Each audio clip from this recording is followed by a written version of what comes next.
सुबह के 7 बजे दादी ने बीपी नापा 150/95। पूरे घर में पैनिक। दवाई उठाई गई, व्हाट्सएप पे फैमिली ग्रुप में मैसेज गया, बेटा कार्डियोलॉजिस्ट को कॉल लगा रहा है। और मम्मी का दिमाग चल रहा है कि मैंने क्या खाया था कल रात। लेकिन रुको, 1 मिनट। नंबर से पहले एक सवाल। जो रीडिंग आई है वो सच में बीपी है भी या टेक्निक की गलती है? क्योंकि घर पे बीपी नापना आसान है, लेकिन सही तरीके से नापना नहीं। और यही गलती सबसे ज़्यादा खतरनाक है। गलत रीडिंग मतलब गलत डिसीजन। कभी दवाई ज़्यादा, कभी इलाज में ढील। दोनों नुकसान कर सकते हैं। मैं डॉक्टर अंशुमन कौशल हूँ, और अगले 13 मिनट में मैं तुम्हें वो सिखाऊंगा जो एमबीबीएस में भी सिस्टमेटिकली नहीं सिखाया जाता। घर पे बीपी कैसे नापा जाता है, रीडिंग का मतलब क्या है, और नंबर आने के बाद असली डिसीजन क्या होता है। पहले स्टेक समझो। भारत में 22 करोड़ लोग हाइपरटेंशन के साथ जी रहे हैं। 22 करोड़। और इन 22 करोड़ में से ना सिर्फ 12% का बीपी कंट्रोल में है। तो इसका मतलब क्या है? इसका मतलब है कि अगर तुम्हारे घर में 5 लोग हाइपरटेंसिव हैं तो स्टैटिस्टिकली 5 में से एक का भी बीपी ठीक से कंट्रोल में नहीं है। और हाइपरटेंशन कोई हेडेक नहीं देता, पेन नहीं देता, सिम्टम्स नहीं देता। ये चुपके से किडनी मारता है, चुपके से ब्रेन में ब्लीडिंग करवाता है, चुपके से हार्ट को थका देता है। और इसीलिए इसको साइलेंट किलर कहते हैं। और साइलेंट किलर के अगेंस्ट तुम्हारा पहला हथियार क्या है? सही रीडिंग। सिर्फ सही रीडिंग। तो चलो 5 बातें याद रखने वाली, क्योंकि ये 5 बातें ही तुम्हारी रीडिंग सही या गलत बनाती हैं। पहली बात, कफ साइज। कफ जस्ट फिट होनी चाहिए और सीधा स्किन पर, बेयर आर्म पे, स्लीव के ऊपर नहीं। अब ध्यान से सुनो, क्योंकि ये सबसे कॉमन गलती है। अगर तुम्हारी आर्म थोड़ी मोटी है और कफ थोड़ा टाइट या छोटा है तो मशीन बीपी को झूठा हाई दिखा सकती है। 2023 में जामा इंटरनल मेडिसिन में एक रेंडमाइज क्रॉसओवर ट्रायल पब्लिश हुई, नाम कफ एसजी ट्रायल, जॉन हॉपकिंस से। उन्होंने दिखाया कि अगर कफ एक साइज छोटी हो तो सिस्टोलिक रीडिंग करीब 5 पॉइंट्स तक ऊपर जा सकती है। 2 साइज छोटी हो तो और ज़्यादा। और कुछ लोगों में ये डिफरेंस 20 पॉइंट्स तक भी जाता है। मतलब तुम्हारा हाई बीपी शायद बीपी नहीं, गलत कफ है। तो पहले अपनी आर्म सरकमफ्रेंस नापो टेप से, शोल्डर और कोहनी के बीच में मिडिल पे। और कफ उस नंबर के हिसाब से चुनो। स्टैंडर्ड कफ मतलब रेगुलर नहीं, स्टैंडर्ड कफ मतलब तुम्हारे लिए सही। दूसरी बात, कौन सा मॉनिटर? अगर पॉसिबल हो तो वैलिडेटेड अपर आर्म मॉनिटर लो। रिस्ट मॉनिटर कन्वीनियंस ज़रूर देता है, लेकिन रीडिंग टेक्निक पे बहुत ज़्यादा डिपेंड करती है। वैलिडेटेड मतलब क्या? मतलब डिवाइस को इंडिपेंडेंट क्लिनिकल टेस्टिंग में पास किया गया है, इंटरनेशनली रिकॉग्नाइज्ड प्रोटोकॉल पे। चेक करने के लिए स्ट्राइड बीपी वेबसाइट पे जाओ या वैलिडेट बीपी, वहाँ लिस्ट होती है उन डिवाइसेस की जो एक्चुअली वैलिडेटेड है। ब्रांड नेम पे मत जाओ, वैलिडेशन पे जाओ, क्योंकि बहुत पॉपुलर ब्रांड्स भी वैलिडेटेड नहीं होते और बहुत सस्ती दिखने वाली मशीन्स वैलिडेटेड होती हैं। तीसरी बात, कौन सा हाथ? पहली बार बीपी नाप रहे हो, दोनों आर्म्स में नापो।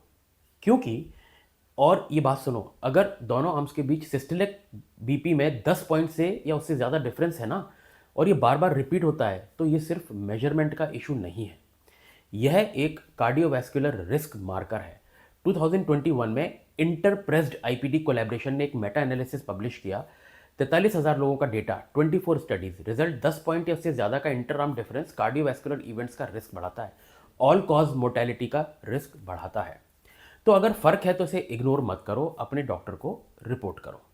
और एक बात, रूटीन मॉनिटरिंग के लिए जिस आर्म में रीडिंग कंसिस्टेंटली ज़्यादा आती है उसी आर्म को यूज़ करते रहो। लेफ्ट आर्म हार्ट के पास है इसीलिए इसमें नापेंगे, ये फैमिली लॉजिक है, ये साइंस नहीं है। चौथी बात, और शायद सबसे इंपॉर्टेंट, एक रीडिंग पे फैसला मत लो। बीपी सेल्फी जैसा है, एक बार में ठीक नहीं आता। लाइट, एंगल, मूड सब मैटर करता है। बेस्ट तरीका क्या है? सुबह और शाम, हर बार 2 रीडिंग्स, बीच में 1 मिनट का गैप। और ये पैटर्न कम से कम 4 दिन, आइडियली 7 दिन फॉलो करो। कई गाइडलाइंस में पहले दिन की रीडिंग एवरेज से बाहर रखी जाती है, क्योंकि पहला दिन एंग्जाइटी वाला दिन होता है, नंबर्स स्लाइटली हायर आते हैं। 7 दिन का एवरेज लो, वो तुम्हारा रियल नंबर है। एक रीडिंग एक स्नैपशॉट है, 7 दिन का पैटर्न ही तुम्हारी असली फिजियोलॉजी है। अब आते हैं 5वीं बात पर, पोजीशन और प्रिपरेशन। मेजरमेंट से पहले 5 मिनट चुपचाप बैठो और उससे 30 मिनट पहले ना स्मोकिंग, ना कॉफ़ी, ना एक्सरसाइज। पोजीशन कैसी होनी चाहिए? पीठ सपोर्टेड, पैर ज़मीन पर फ्लैट, क्रॉस लेग्ड नहीं, आर्म सपोर्टेड टेबल पे, तकिए पे, कुछ भी, और कफ हार्ट के लेवल पर ही होना चाहिए। और एक बात, मेजरमेंट के टाइम बात मत करो, फ़ोन मत देखो, टीवी मत देखो, सिर्फ बैठो, सांस लो, मशीन को अपना काम करने दो। ये छोटी छोटी गलतियां हर बार तुम्हारी रीडिंग 10 से 15 पॉइंट्स ऊपर नीचे कर सकती हैं। ठीक है, अब तुम सही तरीके से बीपी नाप रहे हो। अब अगला सवाल, रीडिंग का मतलब क्या है? इंडियन हाइपरटेंशन गाइडलाइंस और आईसीएमआर के हिसाब से अगर तुम्हारा होम बीपी एवरेज 7 दिन वाला रिपीटेडली 135/85 या उससे ऊपर आ रहा है तो ये हाइपरटेंशन है। इसको नोट करो। होम बीपी का थ्रेशोल्ड क्लिनिक बीपी से थोड़ा कम होता है। क्लिनिक में हाइपरटेंशन शुरू होता है 140/90 पे, घर में 135/85 पे। क्यों? ऐसा क्यों? क्योंकि क्लिनिक में वाइट कोट इफेक्ट होता है। डॉक्टर के सामने बीपी थोड़ा सा बढ़ सकता है और एक जोन है जिसको हम एलिवेटेड बीपी कहते हैं, 120 से 129 सिस्टलिक और 80 से नीचे डायस्टलिक। ये हाइपरटेंशन नहीं है, लेकिन ये स्टेज है जहां लाइफस्टाइल को सीरियसली लेना चाहिए। अब एक बहुत ही इंपॉर्टेंट कॉन्सेप्ट, दो तरह के हाइपरटेंशंस होते हैं जो अक्सर मिस हो जाते हैं। पहला, वाइट कोट हाइपरटेंशन, क्लिनिक में हाई, घर में नॉर्मल। एंग्जाइटी से बीपी बढ़ जाता है, रीडिंग आ जाती है 150/100, दवाई शुरू, और असल में पेशेंट का एक्चुअल बीपी 120/80 ही है। दूसरा, और ये कहीं ज़्यादा खतरनाक है, मास्क्ड हाइपरटेंशन, क्लिनिक में नॉर्मल, घर में हाई, पेशेंट को लगता है सब ठीक है, डॉक्टर को भी लगता है सब ठीक है, और अंदर ही अंदर ऑर्गन धीरे धीरे डैमेज चल रहे होते हैं। यही रीज़न है जो सिंगल क्लिनिक रीडिंग कभी इनफ नहीं होती। Home blood pressure monitoring HBPM ये ऑप्शनल नहीं है, ये स्टैंडर्ड ऑफ केयर है। अब एक बात मैं बहुत क्लियरली ये मैं आप लोगों को बोलना चाहता हूँ कि जितनी गलतियाँ घर पे बीपी नापने में होती हैं उतनी ही या उससे ज़्यादा क्लिनिक में भी हो सकती हैं। सुनो, ये कोई ब्लेम की बात नहीं है, सिस्टम की बात कर रहा हूँ मैं आपसे। बीपी मेजरमेंट एक स्किल है और ये स्किल सिस्टमेटिकली टॉट नहीं होती, ना MBBS में डिटेल में, ना क्लिनिक के डेली फ्लो में। तो अक्सर होता क्या है, OPD जो है तुम्हारी वो भरी हुई है, डॉक्टर के पास 10 मिनट है पेशेंट के लिए, बीपी नर्स मेजर करती है, समटाइम्स पेशेंट को बैठ के सिर्फ 1 मिनट में, स्लीव के ऊपर कफ, गलत साइज, रीडिंग आती है 150/90, दवाई लिख दी गई, और हो सकता है उस पेशेंट का एक्चुअल बीपी जो है वो 130/80 हो। इसका मतलब ये नहीं कि डॉक्टर के पास नहीं जाना है, इसका मतलब ये है कि अपनी घर की रीडिंग लेके जाओ। 7 दिन का डेटा इंपॉर्टेंट है, सुबह शाम का लिखा हुआ, इसको एक एक्सेल शीट में या नोटबुक में या ऐप में कहीं पर भी नोट कर लो। वो डेटा तुम्हारे डॉक्टर के लिए क्लिनिक रीडिंग से 1000 गुना ज़्यादा वैल्यूबल है, और ये सिर्फ तुम्हारी रिस्पॉन्सिबिलिटी नहीं है, ये तुम्हारा राइट भी है। अब मान लो तुमने सही नापा, 7 दिन का डेटा है, रीडिंग कंसिस्टेंटली एलिवेटेड है, अब क्या? सुनो, यहाँ से डिसीजन एविडेंस के हिसाब से लेना होता है, किसी इन्फ्लुएंसर के हिसाब से नहीं। 3 बकेट्स याद रखो, 3 कैटेगरीज। पहला, एलिवेटेड, 120 से 129 सिस्टलिक, लाइफ स्टाइल पे फोकस। 2, स्टेज 1 हाइपरटेंशन, 130 से 139 सिस्टलिक या 80 से 89 diastolic, life style plus risk assessment.